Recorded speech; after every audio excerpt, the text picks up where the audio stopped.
Every January, millions set ambitious fitness and productivity goals, only to abandon them by the second week of February. Society blames the individual for this failure. We are told we simply lack the grit, inner strength, or discipline to follow through.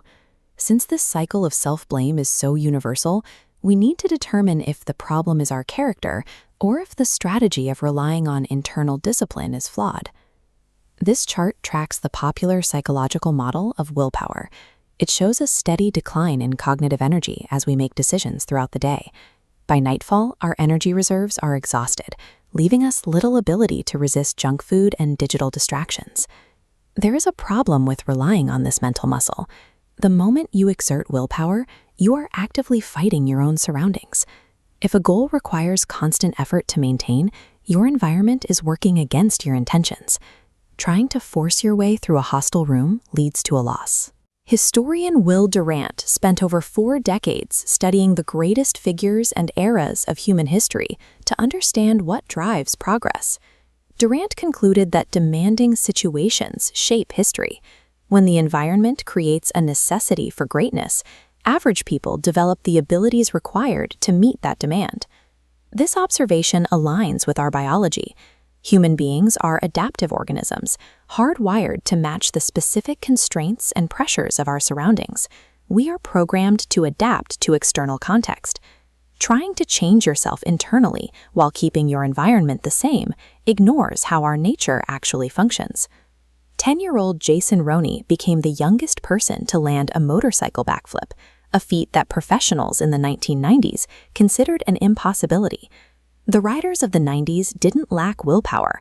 Their environment functioned under an established rule that backflips were not part of the sport. Roney, however, entered a motocross culture where the backflip was already a commonplace norm. To him, it was just a skill to be learned. The ceiling of human capability reflects the accepted rules and expectations of our environment. We rise or fall to the level of our surroundings. We can use this through automaticity. This is the psychological process where behaviors are outsourced to the environment, bypassing the need for conscious choice. This chart tracks paper usage at Rutgers University. The school saved millions of sheets simply by making double-sided printing the default option on its printers. The students didn't suddenly develop a new set of environmental ethics. The system simply removed the effort required to make the right choice. Engineered defaults outperform good intentions. To ensure a specific behavior, you must make the alternative difficult to access.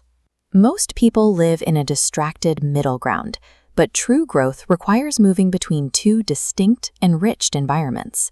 The first is eustress, a high-pressure environment with clear demands.